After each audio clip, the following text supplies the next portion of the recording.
क्या पेट्रोल और डीज़ल के दाम ऐसे ही बढ़ते रहेंगे? क्या पेट्रोल और डीज़ल का दाम बढ़ने में हमारी सरकार जिम्मेदार है? क्या कोई ऐसा तरीका है जिससे हम पेट्रोल और डीज़ल के दाम कम कर सकते हैं? नमस्कार दोस्तों, मैं संजय गुरबानी आज आपको बताऊंगा इन्हीं सभी सवालों का जवाब।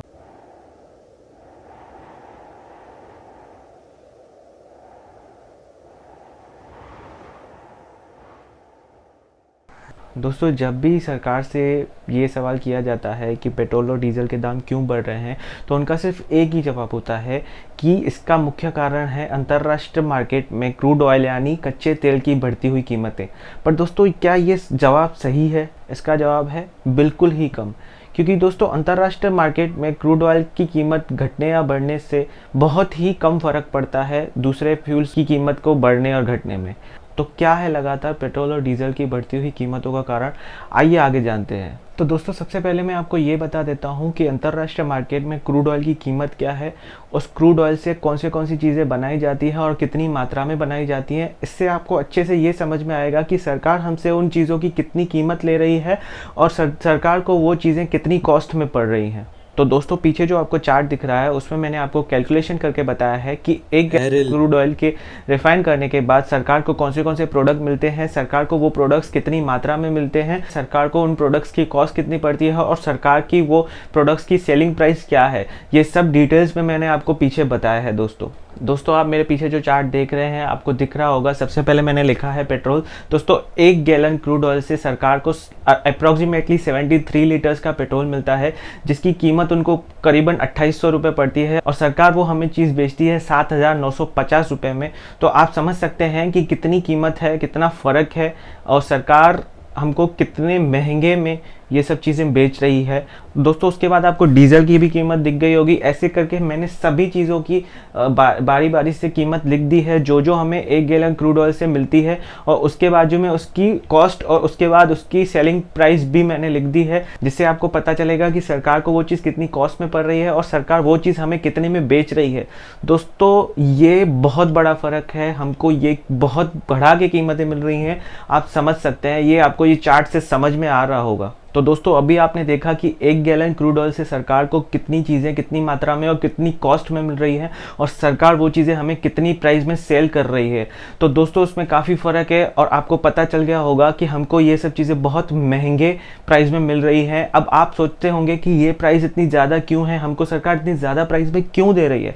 तो दोस्तों, इसका सबसे मुख्य कारण है सरकार के द्वारा लगाई गई टैक्सेस। हाँ दोस्तों, सरकार के द्वारा लगाई गई टैक्सेस। दोस्तों, हमारी फ्यूल प्रोडक्ट्स पे जो टैक्स लगती है वो 63% सेंट्रल गवर्नमेंट की तरफ से एक्साइज ड्यूटी और 39% स्टेट गवर्नमेंट की तरफ से वैट टैक्स लगती है। दोस्तों, यही कारण है दोस्तों जिसकी वजह से पेट्रोल, डीजल और अन्य फ्यूल पदार्थ हमें उसके बनाई जाने वाली कॉस्ट से 175% ज़्यादा कीमत में मिलते हैं। 175%।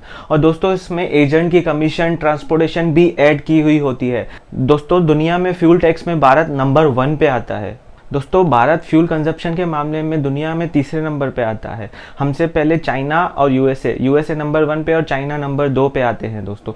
और दोस्तों, इन देशों में भी जो फ्यूल टैक्स है वो हमारे देश से बहुत कम है। हमारे देश में ही फ्यूल टैक्स सबसे ज़्यादा लगाई जाती है दोस्तों। और दोस्तों, भारत में जितना पेट्रोल का दाम है उतना दूसरे देशों में भी है, पर दोस्तों वहाँ के लोगों की पर कैपिटा इनकम यानी एक व्यक्ति की मासिक आय वो जो है वो हमारे देश से कहीं ज़्यादा है। जैसे कि यूएसए में एक व्यक्ति की पर कैपिटा इनकम $52,000 है, जिसको इंडियन रुपीस में कन्वर्ट किया जाए तो लगभग 39 लाख रुपीस होता है। और चाइना के लोगों की per year average income 11 lakh रुपए है दोस्तों। अब आप पूछेंगे कि इंडिया के लोगों की पर ईयर इनकम कितनी है, तो दोस्तों मैं आपको बता दूं, इंडिया के लोगों की पर ईयर इनकम है 1,65,000। हाँ दोस्तों, सिर्फ 1,65,000।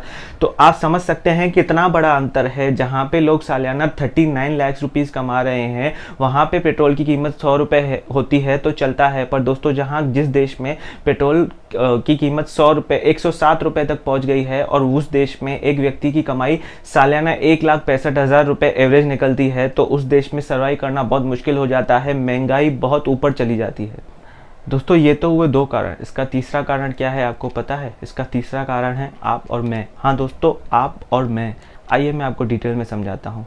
दोस्तों यूएसए में 2021 में रजिस्टर्ड व्हीकल हैं 289.5 मिलियन, जिसको अगर करोड़ में गिनते हैं तो लगभग होते हैं 28 करोड़ 95 लाख। और दोस्तों चाइना में जो नंबर है वो लगभग है 360 मिलियंस, जिसको अगर करोड़ में गिनते हैं तो होता है 36 करोड़। और दोस्तों हालांकि चाइना की पॉपुलेशन हमसे कई ज़्यादा है, फिर भी इंडिया व्हीकल्स के मामले में चाइना को टक्कर देता है। इंडिया में भी लगभग 360 मिलियन के आसपास व्हीकल्स रजिस्टर्ड हैं, जिसका मतलब है इंडिया में भी 36 करोड़ व्हीकल्स रजिस्टर्ड हैं। और दोस्तों जैसे कि आपको पता है, जैसे कि नंबर ऑफ़ व्हीकल्स बढ़ते हैं तो पेट्रोल और डीजल की डिमांड भी बढ़ती है। और दोस्तों आपको डिमांड और सप्लाई का ये रूल तो पता होगा कि जब भी किसी चीज़ की डिमांड बढ़ जाती है तो उसकी सप्लाई कम करके उसमें प्रॉफिट मार्जिन बढ़ा के उसकी कीमत बढ़ा दी जाती है। तो आप समझ सकते हैं कि हमारे नंबर ऑफ़ व्हीकल्स का इम्पैक्ट सीधा हमारे पेट्रोल और डीजल की प्राइस पे पड़ता है। यही एक मुख्य कारण है जिसकी वजह से हमारे देश में पेट्रोल और डीजल की कीमतें डेली बाय डेली बढ़ती जा रही हैं दोस्तों। और दोस्तों हमारी बढ़ती डिमांड की वजह से हमारी गवर्नमेंट को मौका मिल जाता है कि वो फ्यूल की प्राइस बढ़ाए। अगर हम लोग जितना हो सके फ्यूल कंजप्शन कम कर देंगे, पब्लिक ट्रांसपोर्ट का ज़्यादा इस्तेमाल करेंगे, और जब बहुत इमरजेंसी होगी या कोई ज़रूरी काम होगा तभी ही अपने पर्सनल व्हीकल का यूज़ करेंगे, तो ऑटोमेटिकली फ्यूल की डिमांड कम हो जाएगी। और जैसे वो डिमांड कम होगी तो सरकार को ना चाहते हुए भी पेट्रोल और डीजल के दाम कम करने पड़ेंगे। इसलिए हमको जितना हो सके फ्यूल की कंजप्शन को घटाना पड़ेगा। और हम जैसे ही फ्यूल कंजप्शन को घटाएंगे तो सरकार को भी पेट्रोल और डीजल के दाम को नीचे लाना पड़ेगा। दोस्तों आज से कुछ दिन पहले राहुल गांधी और 14 विपक्ष की पार्टियों के नेताओं ने साइकिल मार्च निकाला था और संसद भवन तक साइकिल चलाकर गए और पेट्रोल डीजल और गैस की बढ़ती हुई कीमतों के खिलाफ प्रदर्शन दिखाया। तो दोस्तों इससे क्या फ़र्क पड़ेगा, और अगर फ़र्क पड़ा भी तो वो बहुत थोड़ा होगा, इतना बड़ा फ़र्क नहीं होगा। दोस्तों यहाँ पे बड़ा फ़र्क तभी पड़ेगा जब तक आप और मैं मिलके इस डिमांड और सप्लाई की चेन को नहीं तोड़ते हैं। और दोस्तों अंत में बस आपसे मेरी यही रिक्वेस्ट है, आपको यही सजेशन है कि छोटे छोटे कामों को आप पैदल करिए या उसके लिए साइकिल का इस्तेमाल करिए। उसके सिवा जितना हो सके पर्सनल व्हीकल्स का इस्तेमाल कम करिए, पेट्रोल का इस्तेमाल कम करिए। अगर आप ये सब चीज़ें फॉलो करते हैं तो ये डिमांड और सप्लाई की चेन टूट जाएगी और सरकार को ना चाहते हुए भी पेट्रोल डीजल और गैस के प्राइसेस कम करने ही पड़ेंगे दोस्तों। और यही एकमात्र सॉल्यूशन है पेट्रोल और डीजल की प्राइस को नीचे लाने का। तो दोस्तों इसी के साथ मेरा ये टॉपिक आज यहीं पे ख़त्म होता है। दोस्तों अगर आपको मेरी ये जानकारी अच्छी लगी तो प्लीज़ आप मेरे चैनल को लाइक कीजिए, सब्सक्राइब कीजिए, शेयर कीजिए और बेल आइकन को दबाइए। जितना हो सके इसको फैलाइए वीडियो को, जैसे हमारे आम नागरिक को पता चले कि हम इस महंगाई को कैसे रोक सकते हैं। और दोस्तों अगर आपको कोई भी सवाल हो आप नीचे मुझसे कमेंट बॉक्स में पूछ सकते हैं। और अगर आपको और कोई जानकारी चाहिए तो आप मेरे सोशल मीडिया साइट्स पर भी मेरे से टच में रह सकते हैं, आप मुझे वहाँ पर भी क्वेश्चन कर सकते हैं। दोस्तों मैं जल्दी आपको दूसरी वीडियो के साथ मिलूंगा, तब तक जय हिंद दोस्तों।